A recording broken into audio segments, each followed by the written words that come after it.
Warga digegerkan dengan temuan jasad seorang wanita di sebuah kamar, tepatnya di Jalan Tengku Amir Hamzah, Kota Medan, Sumatera Utara pada malam hari. Henny namanya, korban yang berprofesi sebagai pekerja terapis lulur ini ditemukan tewas dalam kondisi yang sangat mengenaskan dengan sejumlah luka cekikan pada lehernya.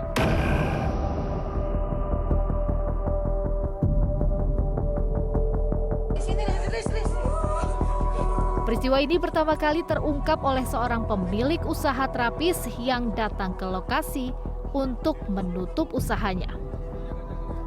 Namun ketika sang pemilik masuk ke sebuah kamar, tiba-tiba ia pun terkaget karena melihat korban sudah dalam keadaan tidak bernyawa. Korbannya siapa Pak Ket? Tukang pusuk, tukang pusuk ya lah. Dari polisi mengabari Pembunuhan Pak Ket ya?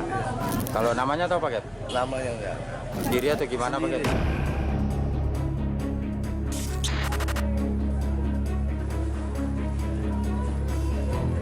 Peristiwa gegernya akan penemuan jasad tersebut membuat polisi langsung bergerak cepat dengan melakukan olah tempat kejadian perkara di lokasi tewasnya korban. Apa yang kau lakukan? Pembunuhan. Tak sampai di situ, dalam waktu yang tak berselang lama, tim unit Jatanras Dirkrimum Polda Sumatera Utara bekerja sama dengan Satreskrim Polrestabes Medan dan Polsek Medan Barat pun akhirnya berhasil menangkap 3 orang tersangka di sebuah rumah yang tak jauh dari lokasi kejadian. Berdasarkan hasil penyidikan, para tersangka mengaku tega melakukan aksi sadisnya itu dengan motif lantaran ingin menguasai barang berharga milik korban. Tersangka juga mengaku dalam menjalankan aksinya, ia melakukan modus dengan datang ke lokasi tempat korban bekerja untuk menggunakan jasa dari wanita berusia 41 tahun tersebut. Namun saat lengah, tersangka pun langsung melakukan aksinya dengan mencekik dan menganiaya korban hingga meregang nyawa. Motifnya pelaku ini ingin menguasai barang ataupun handphone. Untuk mempertanggungjawabkan perbuatannya, kini ketiga orang tersangka tengah berada di Mapolrestabes Medan untuk dilakukan proses hukum lebih lanjut. Tersangka utama pun terancam pasal berlapis, yakni tentang perampokan disertai dengan pembunuhan yang ancaman hukumannya di atas 15 tahun penjara. Sedangkan 2 tersangka lainnya terancam pasal 480 KUH pidana dengan ancaman hukuman di atas 7 tahun penjara.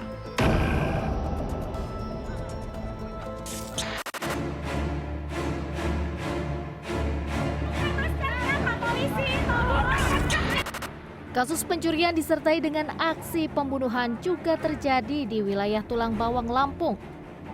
Pembadi Haryanja, seorang mandor perkebunan tebu ini, ditemukan tewas terbunuh di dalam sumur rumahnya di Kampung Gedung Bandar Rahayu.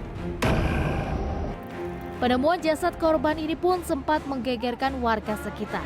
Pasalnya saat ditemukan, warga melihat terdapat sejumlah kejanggalan pada tubuh korban. Atas gegernya penemuan jasad tersebut, Polres Tulang Bawang pun bergerak cepat dengan melakukan penyelidikan.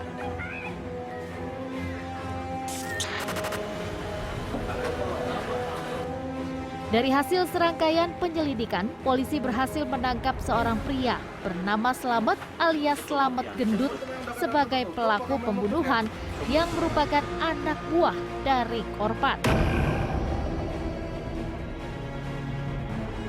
Inafis Satreskrim Polres Tulang Bawang.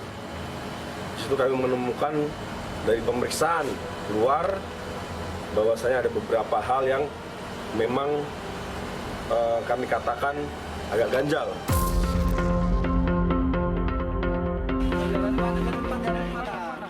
Dari hasil pemeriksaan polisi diketahui aksi pembunuhan terjadi berawal dari niat pelaku yang hendak melakukan pencurian di rumah korban. Namun saat melakukan aksinya itu, pelaku terpergok sehingga akhirnya ia pun menganiaya korban dengan senjata tajam hingga meregang nyawa.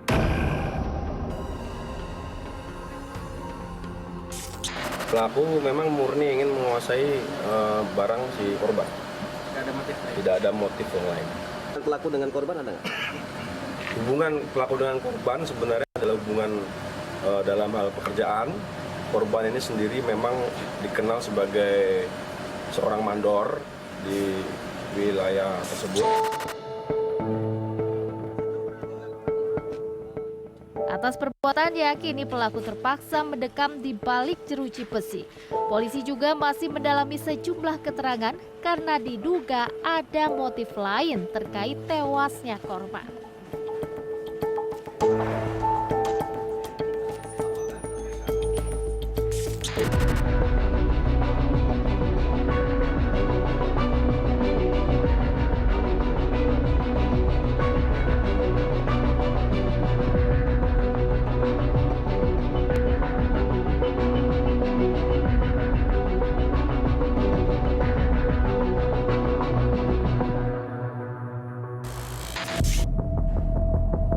Akibat sakit hati yang mendalam, seorang wanita di Probolinggo, Jawa Timur meregang nyawa di tangan suaminya sendiri. Arianti, seorang wanita berusia 35 tahun ini, ditemukan tewas di sebuah parit di Desa Patalan, Kecamatan Wonomerto, Kabupaten Probolinggo, Jawa Timur.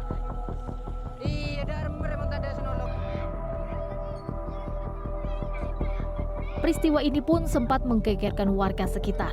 Pasalnya warga menemukan korban dengan kondisi mengenaskan bersimbah darah yang diduga sudah berada di lokasi kejadian selama beberapa jam.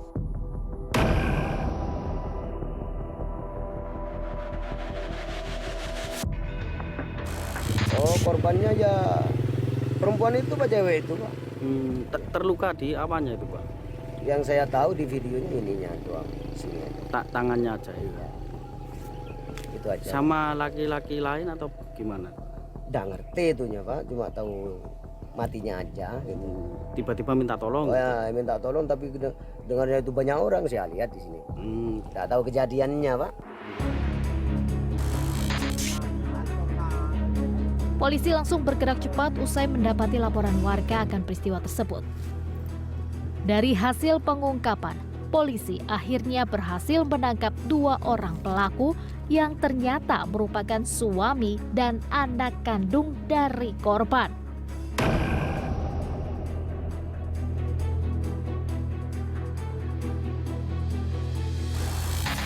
Berdasarkan hasil penyidikan, para pelaku melakukan aksi sadisnya itu karena motif sakit hati akibat korban telah menikah lagi dengan laki-laki lain.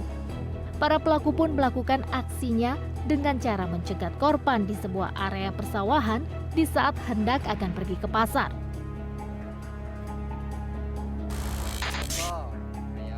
Ketika itu para pelaku yang gelap mata pun langsung secara tanpa basa-basi menyerang korban dengan senjata tajam hingga akhirnya meregang nyawa. Kasus dugaan tindak pidana pembunuhan yang mana dilakukan oleh suami siri dan anak kandung, yang mana perbuatan tersebut terjadi pada hari Jumat tanggal 29 September 2023 pada pukul 06.30 pagi hari. 2 orang pelaku diduga sebagai suami siri dan 1 anaknya, yaitu berinisial Bambang dan Muhammad Nur. Yang mana hingga saat ini alhamdulillah untuk pelaku sudah kita amankan berikut barang bukti, yaitu 1 buah senjata tajam berupa lurit. Atas perbuatannya, kini para pelaku sudah ditetapkan sebagai tersangka. Para tersangka pun dijerat pasal 338 subsidiar 340 KUHP pidana dengan ancaman hukuman penjara 15 tahun.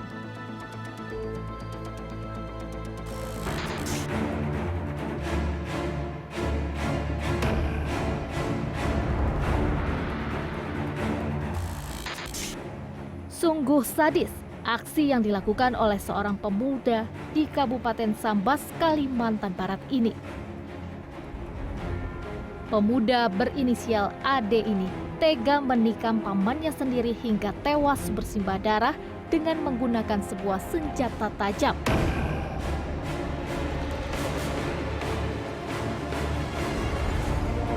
Insiden naas ini terjadi tepatnya di rumah korban di kawasan Jembatan 12, Desa Pemangkat Kota, Kabupaten Sambas, Kalimantan Barat. Saat itu, tersangka Ade tiba di lokasi dan sempat terlibat cekcok dengan korban yang tak lain adalah pamannya sendiri. Akibat cekcok yang tak kunjung usai, tersangka pun akhirnya gelap mata dan mengambil sebilah pisau di dapur, lalu menikam korban hingga akhirnya tewas bersimbah darah. Berdasarkan hasil penyidikan kepolisian, tersangka mengaku bahwa ia melakukan aksi sadisnya itu akibat sakit hati yang teramat dalam karena ibunya kerap dihina oleh korban karena kehidupannya kurang mampu.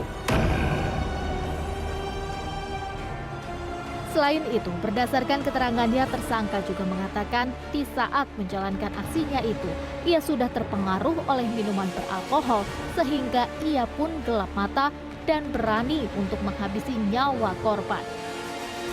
Sering dihina-hina oleh korban karena kehidupannya yang kurang mampu.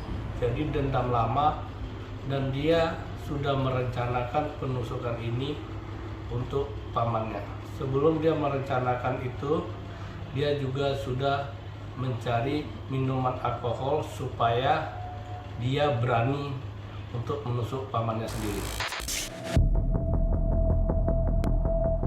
Atas perbuatannya, tersangka Ade kini sudah ditahan di sel Mapolsek Pemangkat Kabupaten Sambas, Kalimantan Barat.